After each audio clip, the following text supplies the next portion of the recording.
মোহন সোনার জন্যে সাত্ত্বিকভাবে চিড়ের পোলাও তৈরি হবে রাতের ভোগের জন্য।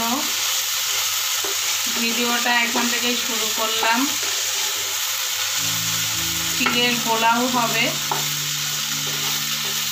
সাদা তেলে তেল আর ঘি মিশিয়ে একটু নেড়ে চেড়ে ভেজে খাওয়া হচ্ছে।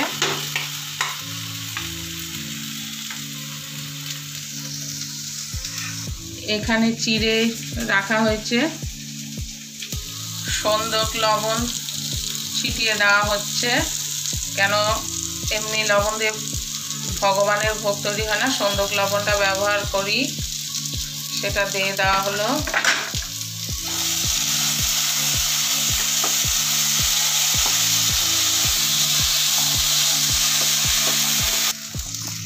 এখন একটু ঢেকে দেব, ভাপে ভাপে একটু নরম হবে। এবার নেড়ে চেড়ে দেখবো কতটা হলো সেদ্ধ।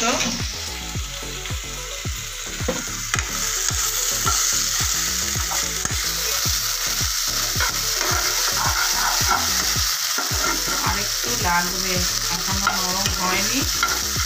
আবার এটাকে ঢাকা চাপা দিয়ে রেখে দেব।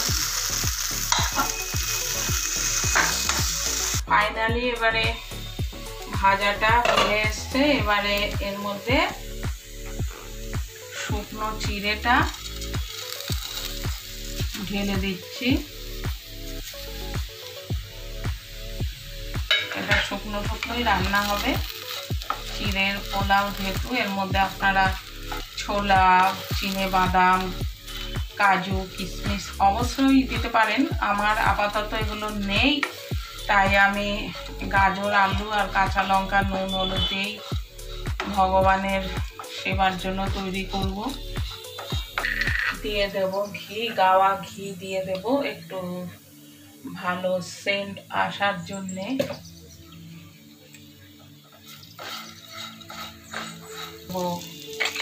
চিনি আপনারা যে যেমন দেবেন দিতে পারেন, আমি এইটুকুই দিচ্ছি যতটুকু লাগবে আমার। এবার নেড়ে চাড়বো। হয়ে গেল রেডি চিড়ের পোলাও। এবার ভগবানের ভোগের জন্য রেডি করব। ভোগের জন্য রেডি হচ্ছে চিড়ের পোলাও, সব বাটিতে বাটিতে সাজানো হচ্ছে, ভগবানকে দেওয়া হবে, ভগবানকে গ্রহণ করানো হবে। রাধি রাধি রাধি রাধি রাধি রাধি। ভিডিওটা যদি ভালো লাগে বন্ধুরা অবশ্যই লাইক, কমেন্ট আর শেয়ার করবেন, অন্যদের দেখার সুযোগ করে দেবেন। ভালো থাকবেন সকলে। রাধি রাধি রাধি রাধি রাধি রাধি।